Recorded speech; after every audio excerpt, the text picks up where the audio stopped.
Every night on the streets of Manhattan, you'll find Dennis Rico doing what he's been doing since he got here. Selling authentic Venezuelan food is bringing in $250. approximately $250 to $300 a day, he tells me. I first interviewed him last year, shortly after he started the makeshift business from scratch, out of sheer need. Mucha paciencia. A lot of patience, Rico says, as he reflects on what it takes to make it. He was one of the first to share their story in our series, Migrants in America, in their own words. Since November 2023, we've heard from people from different parts of the world, including Asia, Africa, and Latin America. Many who have crossed the southern border and even the northern border. All of them to get to New York City during an unprecedented time the city calls the migrant crisis. Rico says he and his family were granted temporary protected status, or TPS, by the federal government. They chose to settle in New York City after leaving Venezuela, crossing the border, and seeking asylum in the U.S. Nosotros trabajamos 10 horas al día. We work 10 hours a day, he says. He now has a loyal customer base among other migrants. He and his wife cook during the day while their daughter is at school.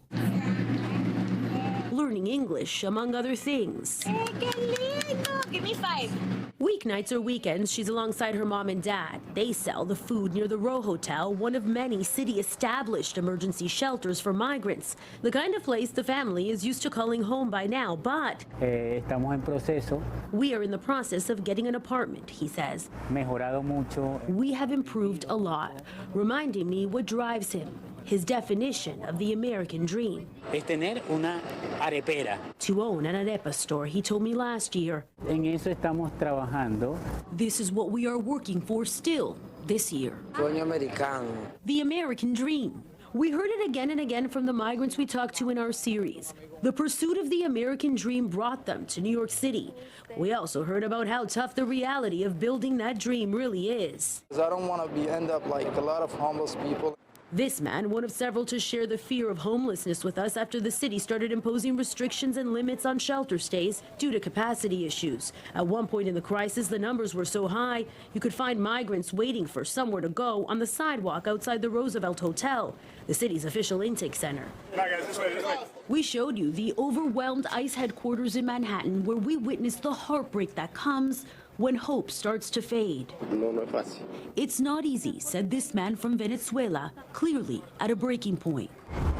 The surge of migrants started in the spring of 2022. Since then, city officials say more than 224,000 migrants have come. Initially, the mayor welcomed the new arrivals. New York City, a sanctuary city with a right to shelter mandate, allowed asylum seekers to find food, clothes, medical attention, and a place to stay. There was a constant flow of migrants arriving in buses at Port Authority. We reported many of those buses came from Texas. As the numbers grew, so did city restrictions.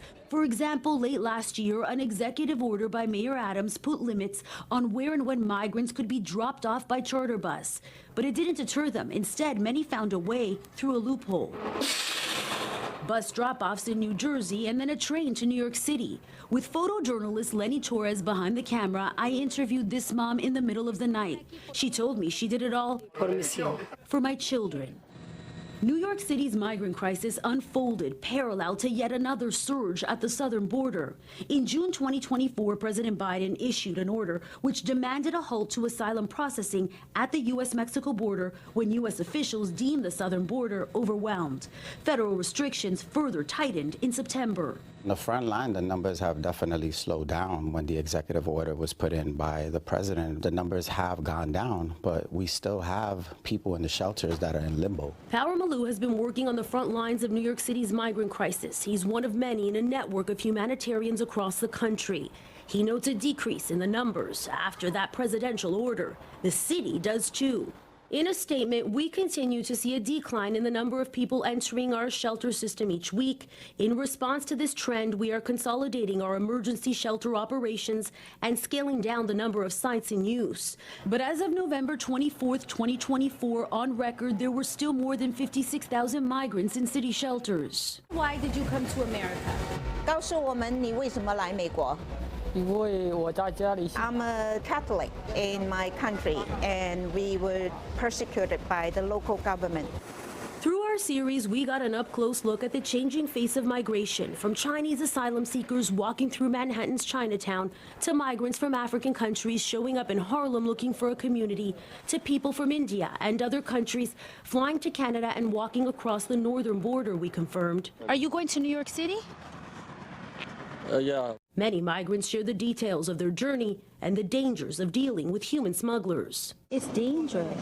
Very dangerous. Hours, days, months, interviews, research, tips, and confirmations from officials. Over the last year, we have watched and documented New York City history unfold. Tienes que estar muy enfocado. You need to be very focused. You have to be honestly looking at all the realities that are necessary to maintain yourself in this city or this country. It's not easy. Dennis Rico's story paints the picture of migrants in America. He has a well-seasoned understanding of all the complexities by now. As we wrapped up our second interview, almost a year to the date since our first one, I told him I'd like to see that arepa store if it ever becomes reality. Tú eres la primera invitada. You are the first to be invited, he says, with the same kind of determination in his eyes he had last year. Este es un país que te ofrece muchas oportunidades. This is a country with many opportunities. I mean, Stephanie, you put so much hard work and passion into this reporting. You traveled so much, you met so many migrants, unique perspectives. What did you learn in the last year? So complex. Yeah. This migrant crisis is so complex. I worked mostly with photojournalist Lenny Torres, along with other members of the team. We've been able to truly document a piece of New York City history, and the history, guys, you know, it continues to unfold. Yeah. Yeah, you know, it's fascinating. You touched on a little bit, too, about the sort of sense of hope fading over the course of the year. And, of course, now with Trump coming in promising mass deportations, there must be tremendous fear amongst this community about what comes next. Yeah, so Dennis Rico, right, I asked him, you know, how are you feeling about this? He describes it as uncertainty, concern, fear. I talked to some immigration experts, humanitarians. There's definitely fear in the migrant community. We'll have to wait and see how this all unfolds. Of course, I'll be covering it. A lot of question marks. Yeah, complex, no doubt. All right, Steph, thank you so much. Thank you. And you can find Stephanie's entire Migrants in America series on our Fox 5 YouTube page. Just go to youtube.com and search Fox 5 New York. Then you can find it under the playlist tab.